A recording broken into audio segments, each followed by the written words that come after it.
Hello बच्चों, आइए इस प्रश्न को पढ़ते हैं। एक आवेशित संधारित्र को बैटरी से अलग कर दिया गया है। यदि संधारित्र के प्लेटों के बीच एक के परावैद्युतांक का स्लैब प्रवेश कराया जाता है तो निम्नलिखित में क्या परिवर्तन होगा। पहला बताना है विद्युत क्षेत्र, दूसरा बताना है स्थिर विद्युत ऊर्जा, तीसरा बताना है विभवांतर। आइए इस प्रश्न की मुख्य अवधारणा की चर्चा करें। मुख्य अवधारणा देखिए, मान लीजिए कि कहीं पे एक समान विद्युत क्षेत्र है, इस तरीके से है, उसको ई बोल देते हैं। यहाँ विद्युत क्षेत्र के अभिलंबवत दो सतह बना लेते हैं, इस तरीके से दो रेखाएं खींच लेते हैं, या फिर ए बी इनको बोल देते हैं।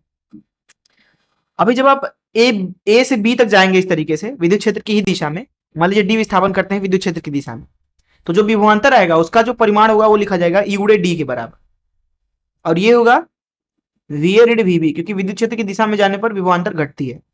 दूसरी चीज आगे समझते हैं। इधर मान लीजिए हमारे पास में एक परावैद्युत पदार्थ है, इस तरीके से रखा हुआ है परावैद्युत पदार्थ।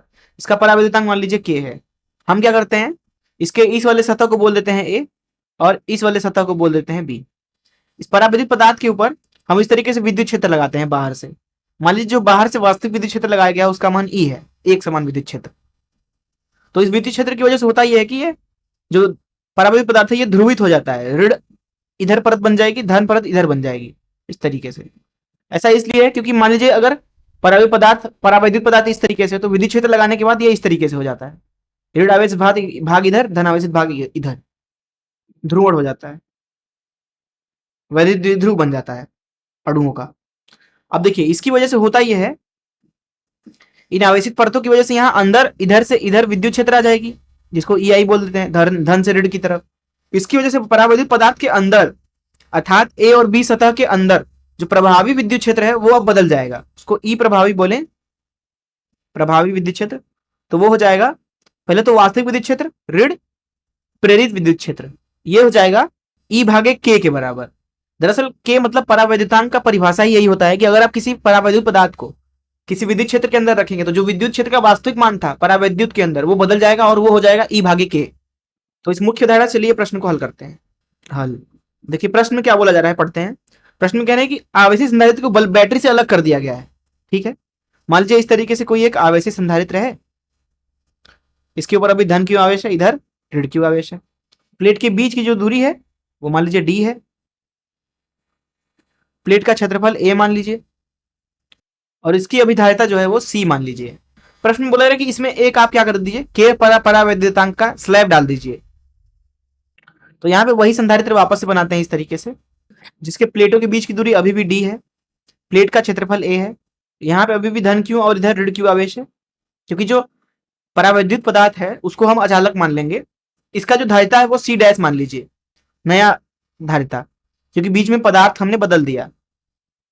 ये जो पदार्थ भरा हुआ है ये के परावैद्युतांक वाला है। अब देखिए जो ये क्यू आवेश है उसकी वजह से प्लेटों के बीच में विद्युत क्षेत्र होगा, इधर से इधर की दिशा में इस तरीके से, उसको हम ई बोल देते हैं। तो ई का मान लिखा जाएगा ई बराबर सिग्मा भागे एप्सिलॉन नॉट के बराबर, अर्थात ई का मान लिखा जाएगा क्यू भागे ए एप्सिलॉन नॉट। समीकरण एक बोल देते हैं। देखिए प्लेटों के बीच में जो विभवांतर है अगर उसको डेल्टा भी बोले तो उसका परिमाण लिखा जाएगा, क्योंकि प्लेट के बीच की दूरी जो होती है डी वो बहुत कम होती है, इसलिए दोनों ही प्लेटें के बीच में जो विद्युत क्षेत्र होता है वो लगभग लगभग एक समान होता है अंदर सभी जगह पे। इसलिए डेल्टा भी को लिख सकते हैं उसका परिमाण ई गुणे डी के बराबर। अभी के लिए जो विभवांतर है इसको समीकरण 2 बोल देते हैं।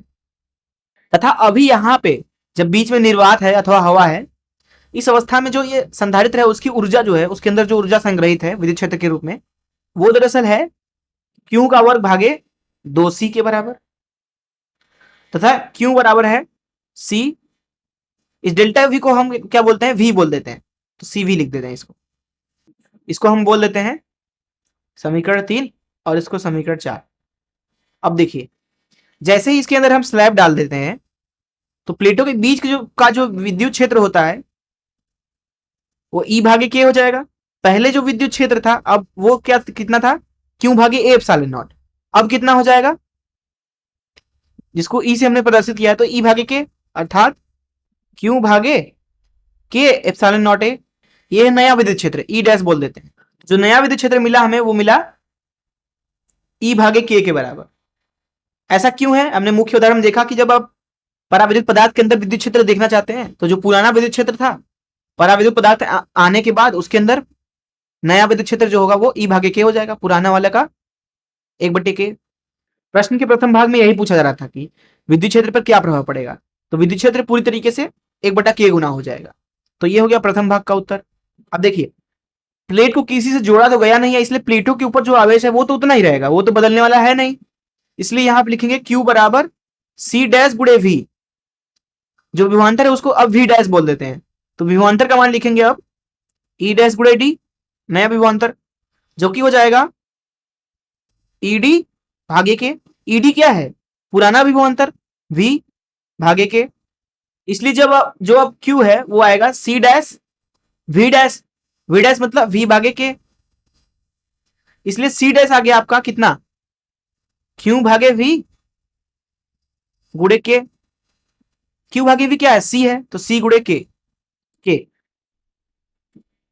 तो यहां से आप देख सकते हैं कि जो विभवांतर था वो 1/k गुणे हो गया, जो विद्युत क्षेत्र था वो भी 1/k गुना हो गया, लेकिन जो धारिता थी वो सीधे सीधे k गुना हो गया, बढ़ गया धारिता। बाकी विभवांतर और विद्युत क्षेत्र दोनों ही घटे हैं। आवेश तो उतना ही है क्योंकि किसी और से तो जुड़ा हुआ है नहीं, बैटरी से अलग है ये अभी। अब अगर नया वाला स्थितिज ऊर्जा निकालना चाहें यहाँ पे तो उसको U डैश बोल देते हैं, तो इसको लिख सकते हैं Q का वर्ग भागे 2C, C मतलब इस बार C डैश है, तो ये कितना है? Q का वर्ग भागे 2, C डैश मतलब C गुणे के। तो देखिए ये Q का वर्ग भागे 2C जो था वो पुराना वाला स्थितिज ऊर्जा था, समीकरण 3 से देख सकते हैं। तो ये U डैश जो है अर्थात नया स्थितिज ऊर्जा वो हो गया U भागे के, इसको 4 बोल देते हैं। अब देखिए प्रश्न में के प्रथम भाग में हमसे पूछा जा रहा था कि विद्युत क्षेत्र पे क्या प्रभाव पड़ेगा, तो विद्युत क्षेत्र 1/k गुना हो गया। फिर पूछा जा रहा था कि स्थिर विद्युत ऊर्जा पे क्या प्रभाव पड़ेगा, तो हमने देखा कि स्थिर विद्युत ऊर्जा भी 1/k गुना हो जाता है। फिर बोला जा रहा था कि विभवांतर पर क्या प्रभाव पड़ेगा, तो विभवांतर भी 1/k गुना हो गया। मैं आशा करता हूं कि आपको इस प्रश्न का हल जरूर समझ में आया होगा। धन्यवाद।